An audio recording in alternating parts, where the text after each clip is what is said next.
আকাশবাণী আগরতলা স্থানীয় সংবাদ পড়ছি চন্দন লেখাপাল।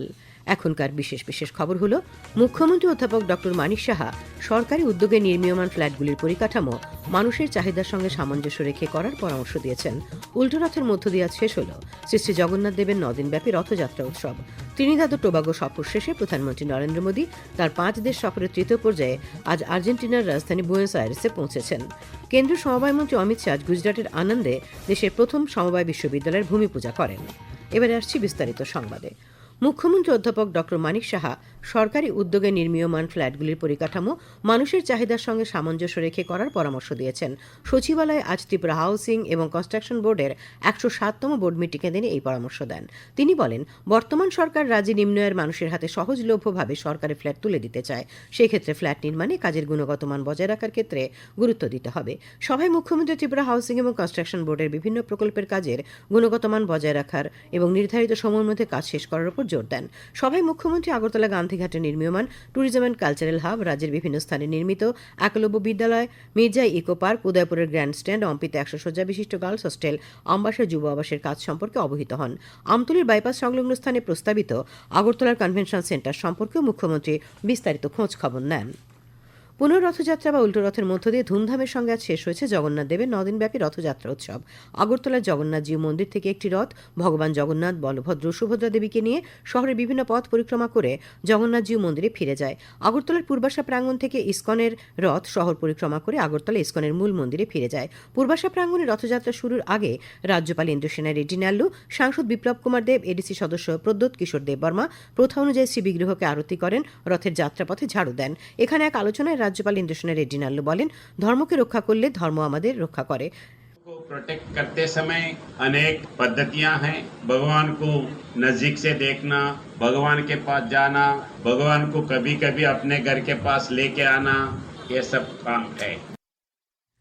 আশ্রম চৌহমানের ইসকন হরেকৃষ্ণ মন্দির থেকেও একটি সুসজ্জিত রথ শহরের বিভিন্ন পথ আজ পরিক্রমা করে।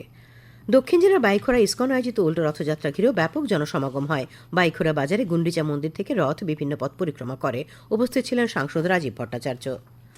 ধরতি আবা জনভাগিদারি অভিযানের আওতায় আজ সিপাহীজলা জেলার কাঁঠালিয়া ব্লকের অধীন মনাইপাথর এডিসি ভিলেজের নবকুমার চৌধুরী পাড়া উচ্চ বিদ্যালয়ে মেগা প্রশাসনিক শিবির ও স্বাস্থ্য শিবির অনুষ্ঠিত হয়। উদ্বোধন করেন প্রাক্তন কেন্দ্রীয় প্রতিমন্ত্রী প্রতিমা ভৌমিক। উপস্থিত ছিলেন বিধায়ক বিন্দু দেবনাথ, কাঁঠালিয়া পঞ্চায়েত সমিতির চেয়ারপারসন মিঠু রানী দাস, এমডিসি পদ্মলোচন ত্রিপুরা। শিবিরে সুবিধাভোগীদের বিভিন্ন শংসাপত্র, বিভিন্ন স্কুলকে খেলার সামগ্রী, কয়েকটি স্বসহায়ক দলের মহিলাদের হাতে 3 লক্ষ টাকা করে ব্যাংক ঋণের চেক দেওয়া হয়। সাংসদ বিপ্লব কুমার দেবের পৌরোহিত্যে আজ আগরতলা মহারাজা বীরবিক্রম বিমানবন্দরে অ্যাডভাইজারি কমিটির বৈঠক হয়। সাংসদ শ্রী দেব বলেন, বৈঠকে রাজ্যে বিমান সংখ্যা বৃদ্ধি করা, যাত্রীদের যাবতীয় সুযোগ সুবিধা প্রদান করা, বিমানবন্দরে কম ভাড়ায় স্টল দেয়া ইত্যাদি বিষয় নিয়ে আলোচনা হয়েছে। উপস্থিত ছিলেন আগরতলা বিমানবন্দরের কর্তৃপক্ষের অধিকর্তা কে সি মিনা, পশ্চিম জেলার জেলা শাসক ডক্টর বিশাল কুমার, পুলিশ সুপার ডক্টর কিরণ কুমারকে, অ্যাডভাইজারি কমিটির সদস্য প্রাক্তন বিধায়ক কৃষ্ণধন দাস প্রমুখ। ধলাই জেলা শাসকের কার্যালয়ে আজ মৎস্য প্রাণী সম্পদ বিকাশ ও এসসি ওয়েলফেয়ার দপ্তরের জেলাভিত্তিক পর্যালোচনা সভা হয়। পৌরোহিত্য করেন মন্ত্রী সুধাংশু দাস। তিনি জানান, এই 3 দপ্তরের বিগত দিনের যে কর্মপরিকল্পনা ছিল তা কতটা বাস্তবায়িত হয়েছে এবং আগামী দিনের কর্মপরিকল্পনা নিয়ে আলোচনা হয়। পর্যালোচনা বৈঠকের আগে মৎস্য দপ্তরের পক্ষ থেকে কয়েকজন সুবিধাভোগীর হাতে মাছের পোনা তুলে দেওয়া হয়। উপস্থিত ছিলেন ধলাই জেলার জেলা সভাধিনেত্রী সুস্মিতা দাস, বিধায়ক স্বপ্না দাস পাল, জেলা শাসক সাজু ওয়াহিদে এবং বিভিন্ন স্তরের জনপ্রতিনিধিরা। বিজেপি সিপাহীজলা জেলা দক্ষিণাংশ কমিটির অন্তর্গত বিভিন্ন মণ্ডলের পক্ষ থেকে আজ মন্ত্রী কিশোর বর্মনকে সম্বর্ধনা জানানো হয়। উপস্থিত ছিলেন বিধায়ক বিন্দু দেবনাথ, তাফাজ্জল হোসেন, বিজেপির জেলা সভাপতি উত্তম দাস। খবর প্রচারিত হচ্ছে আকাশবাণীর আগরতলা কেন্দ্র থেকে। আকাশবাণীর সংবাদের আপডেট পেতে লগ ইন করুন www.newsonair.com এবং নিউজ অন এয়ার অ্যাপ এবং টুইটার ও ফেসবুক প্ল্যাটফর্মে এআইআর নিউজ আলার্টসে। ইউটিউবে লক্ষ্য রাখুন নিউজ অন এয়ার অফিসিয়ালে। এছাড়াও আকাশবাণী আগরতলা সংবাদের আপডেট পেতে দেখুন টুইটার বা এক্স হ্যান্ডেলে আকাশবাণী নিউজ আগরতলা, ফেসবুকে এআইআর নিউজ আগরতলা এবং ইউটিউবে আকাশবাণী নিউজ আগরতলা। ত্রিনিদাদ ও টোবাগো সফর শেষে প্রধানমন্ত্রী নরেন্দ্র মোদী তার 5 দেশ সফরের তৃতীয় পর্যায়ে আজ সকালে আর্জেন্টিনার রাজধানী বুয়েনোস আয়ারেসে পৌঁছেছেন। এই সফরের লক্ষ্য বৈশ্বিক দক্ষিণের সঙ্গে ভারতের সম্পর্ক আরও জোরদার করা। সেখানে ভারতীয় বংশোদ্ভূতরা তাকে উষ্ণ অভ্যর্থনা জানান। আর্জেন্টিনা সফরের পর প্রধানমন্ত্রী মোদী রিও ডি জেনেরোতে ব্রিক্স শীর্ষ সম্মেলনে অংশগ্রহণের জন্য ব্রাজিল যাবেন এবং তারপর তিনি নামিবিয়া যাবেন। কেন্দ্রীয় স্বরাষ্ট্র সমবায় মন্ত্রী অমিত শাহ আজ গুজরাটের আনন্দে দেশের প্রথম সমবায় বিশ্ববিদ্যালয় ত্রিভুবন সহকারী বিশ্ববিদ্যালয়ের ভূমি পূজা করেন। অনুষ্ঠানে গুজরাটের মুখ্যমন্ত্রী ভূপেন্দ্রভাই প্যাটেল এবং সমবায় মন্ত্রকের সচিব ডক্টর আশিস কুমার ভুটানি সহ বিশিষ্ট ব্যক্তিরা উপস্থিত ছিলেন। কেন্দ্রীয় মন্ত্রী শ্রী শাহ তার ভাষণে বলেন যে আজ সমবায় ক্ষেত্রের জন্য অত্যন্ত গুরুত্বপূর্ণ একটি দিন, কারণ প্রধানমন্ত্রী নরেন্দ্র মোদী ত্রিভুবন দাস প্যাটেলকে সত্যিকারের অর্থে শ্রদ্ধা জানিয়েছেন। তিনি বলেন 4 বছর আগে প্রধানমন্ত্রী মোদী দেশের কোটি কোটি দরিদ্র গ্রামবাসীর জীবনে আশা জাগানোর জন্য এবং তাদের অর্থনৈতিকভাবে সমৃদ্ধ করার জন্য সমবায় মন্ত্রক প্রতিষ্ঠা করেছিলেন। সমবায় মন্ত্রক প্রতিষ্ঠার পর থেকে গত 4 বছরে এই মন্ত্রক ভারতের সমবায় ক্ষেত্রের উন্নয়ন, প্রচার, ন্যায়সঙ্গত প্রবৃদ্ধির জন্য 60টি নতুন উদ্যোগ গ্রহণ করেছে। ये यूनिवर्सिटी कोऑपरेटिव में नीति निर्माण का काम करेगी, डेटा विश्लेषण का काम करेगी, 5 साल, 10 साल और 25 साल की देश भर के कोऑपरेटिव के विकास की रणनीति करने का काम करेगी। अनुसंधान को भी इस यूनिवर्सिटी के साथ जोड़ा गया है और सबसे बड़ी बात है, ये यूनिवर्सिटी सिर्फ सहकारी कर्मचारी पैदा नहीं करेगी, यहां से त्रिभुवन भाई जैसे समर्पित सहकारी नेता भी पढ़ लिख कर सहकारिता क्षेत्र की नेतृत्व करेंगे। উল্লেখ্য 125 একরেরও বেশি জায়গায় এই বিশ্ববিদ্যালয় ক্যাম্পাসটি 500 কোটি টাকা ব্যয়ে নির্মিত হবে। রাজ্যের ইলেকটোরাল রেজিস্ট্রেশন অফিসার অর্থাৎ ইআরওদের নিয়ে আজ আগরতলার প্রজ্ঞা ভবনে একদিনের কর্মশালা হয়। কর্মশালার উদ্বোধন করেন রাজ্যের মুখ্য নির্বাচনী আধিকারিক ব্রিজেশ পাণ্ডে। তিনি বলেন, এর মূল উদ্দেশ্য হল ত্রুটিমুক্ত ভোটার তালিকা প্রকাশ এবং সহিংসতামুক্ত নির্বাচন করা। এই লক্ষ্যে নির্বাচন কমিশন প্রতিনিয়ত বিভিন্ন কর্মশালার আয়োজন করে থাকে। রাজ্য থেকেও বিভিন্ন সময় ইআরও এবং বিএলওরা দিল্লিতে গিয়ে কর্মশালায় অংশগ্রহণ করেছেন। সম্প্রতি রাজ্যের 60 জন বিএলও দিল্লিতে কর্মশালায় অংশগ্রহণ করেন বলে তিনি উল্লেখ করেন।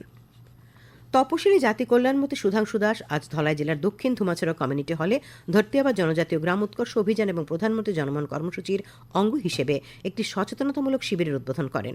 মন্ত্রী বলেন, এই উদ্যোগটি জনজাতি সম্প্রদায়ের ক্ষমতায়ন, অন্তর্ভুক্তি এবং সর্বাত্মক উন্নয়নের প্রতি প্রধানমন্ত্রী নরেন্দ্র মোদীর অটল প্রতিশ্রুতির সত্যিকারের প্রতিফলন। তিনি বলেন, ধরতিয়াবা জনজাতীয় গ্রাম উৎকর্ষ অভিযান জনজাতি সম্প্রদায়ের সামগ্রিক উন্নয়নের উপর জোর দেয়, সামাজিক পরিকাঠামো, স্বাস্থ্যসেবা, শিক্ষা এবং জীবিকার ক্ষেত্রে গুরুত্বপূর্ণ ব্যবধানগুলি দূর করে। তাছাড়া পিএম জনমনের লক্ষ্য হল স্বাস্থ্য, শিক্ষা, জীবিকার ক্ষেত্রে ব্যবধান পূরণ করে পিছিয়ে পড়া জনগোষ্ঠীর আর্থসামাজিক অবস্থার উন্নয়ন করা। কেন্দ্রীয় ট্রেড ইউনিয়নের যৌথ মঞ্চ বিভিন্ন গণসংগঠনের ডাকা আগামী 9 জুলাই 17 দফা দাবির ভিত্তিতে দেশব্যাপী সাধারণ ধর্মঘট ডাকা হয়েছে। আজ আগরতলায় সাংবাদিক সম্মেলনে কথা জানান সিআইটিউ রাজ্য সভাপতি মানিক দে। তিনি জানান, উল্লেখযোগ্য দাবিগুলির মধ্যে রয়েছে 4টি শ্রম কোড বাতিল করা, পুরনো পেনশন স্কিম পুনর্বহাল করা এবং বিদ্যুৎ সংশোধনী বিল বাতিল করা। সাংবাদিক সম্মেলনে বক্তব্য রাখেন সিআইটিউ রাজ্য সাধারণ সম্পাদক শঙ্কর প্রসাদ দত্ত, সংযুক্ত কিষাণ মোর্চার রাজ্য আহ্বায়ক পবিত্র কর। মধ্যপিলাক হাইস্কুলে জোলাইবাড়ি ব্লক ভিত্তিক বনমহোৎসব অনুষ্ঠিত হয়। দক্ষিণ জেলা পরিষদের সদস্য শম্ভু মানিক, জোলাইবাড়ি পঞ্চায়েত সমিতির সদস্য সুজিত দত্ত প্রমুখ এই বৃক্ষরোপণ কর্মসূচিতে অংশ নেন। #খেলো ভারত নীতিতে খেলাধুলোর ক্ষেত্রে মূল উৎসাহদানের জায়গা হচ্ছে খেলোয়াড় সর্বাগ্রে পন্থা। এর সঙ্গে পরিকাঠামো সম্প্রসারণ, গণসুস্থতার আন্দোলন এবং ভবিষ্যৎ উজ্জ্বল করার পথ খুঁজে দেয়া। কেন্দ্রীয় সরকার বিগত 11 বছরে এই নীতির রাস্তা খুঁজতে বিভিন্ন পদক্ষেপ গ্রহণ করেছে। এ নিয়ে একটি প্রতিবেদন। খেলাধুলোর জন্য সর্বাত্মক ভাবনায় নীতি গঠন আসলে চিরাচরিত ভারতীয় ভাবনাকে বিশেষভাবে সমর্থনের আন্তরিক প্রয়াস। স্বাস্থ্যই সকল সুখের মূল এই শিশু পাঠ্যের শুরুর দিকের কথাই আরো প্রাণবন্তভাবে নতুন প্রজন্মের কাছে তুলে ধরার এক উপায়ও বটে এই #খেলো ভারত নীতি। এই নীতি অনুসারে কেন্দ্রীয় সরকারের সঙ্গে রাজ্য সরকারের আরো শক্তিশালী সহযোগিতার সম্পর্ক গঠনে জোর দেওয়া হয়েছে। আর শুধু সরকারি ব্যবস্থাপনার উপর নির্ভর না করে যোগ্য বেসরকারি ক্ষেত্রকেও গুরুত্ব দিয়ে সামিল করার কথা রয়েছে। আগামীর নাগরিক নবীন প্রজন্মকে তুলে আনার দায়বদ্ধতায় জাতীয় শিক্ষানীতি 2020 সঙ্গেও খেলাধুলোকে সুসংহতভাবে যুক্ত করার কথাকে মাথায় রাখা হয়েছে। আহ্বান জানানো হয়েছে, চলুন খেলাধুলোকে করে তুলি জীবনের পথ। সংবাদ কক্ষ থেকে সুমন ভট্টাচার্য, আকাশবাণী আগরতলা। আবহাওয়া। আগামী 24 ঘন্টায় সিপাহীজলা, গোমতী এবং দক্ষিণ জেলায় ভারী বৃষ্টিপাতের সম্ভাবনা জারি করেছে আবহাওয়া দপ্তর। তাছাড়া রাজ্যের সব জেলায় বিক্ষিপ্তভাবে বজ্র বিদ্যুৎ সহ বৃষ্টিপাতের সম্ভাবনা রয়েছে। আগামীকাল দিনের সর্বোচ্চ তাপমাত্রা 32 ডিগ্রি সেলসিয়াস এবং সর্বনিম্ন 26 ডিগ্রি সেলসিয়াসের কাছাকাছি থাকতে পারে। শেষ করার আগে খবরের বিশেষ বিশেষ অংশগুলি আরেকবার। মুখ্যমন্ত্রী অধ্যাপক ডক্টর মানিক সাহা সরকারি উদ্যোগে নির্মীয়মান ফ্ল্যাটগুলির পরিকাঠামো মানুষের চাহিদার সঙ্গে সামঞ্জস্য রেখে করার পরামর্শ দিয়েছেন। উল্টো রথের মধ্য দিয়ে শেষ হল জগন্নাথ দেবের নদিনব্যাপী রথযাত্রা উৎসব। ত্রিনিদাদ ও টোবাগো সফর শেষে প্রধানমন্ত্রী নরেন্দ্র মোদী তার 5 দেশ সফরের তৃতীয় পর্যায়ে আজ আর্জেন্টিনার রাজধানী বুয়েনোস আইরেসে পৌঁছেছেন। কেন্দ্রীয় সমবায় মন্ত্রী অমিত শাহ গুজরাটের আনন্দে দেশের প্রথম সমবায় বিশ্ববিদ্যালয়ের পুনঃপূজা করেছেন। স্থানীয় সংবাদ আজকের মতো এখানেই শেষ হল। পরবর্তী বাংলা স্থানীয় সংবাদ শুনতে পাবেন আগামীকাল সকাল 7:35 মিনিটে।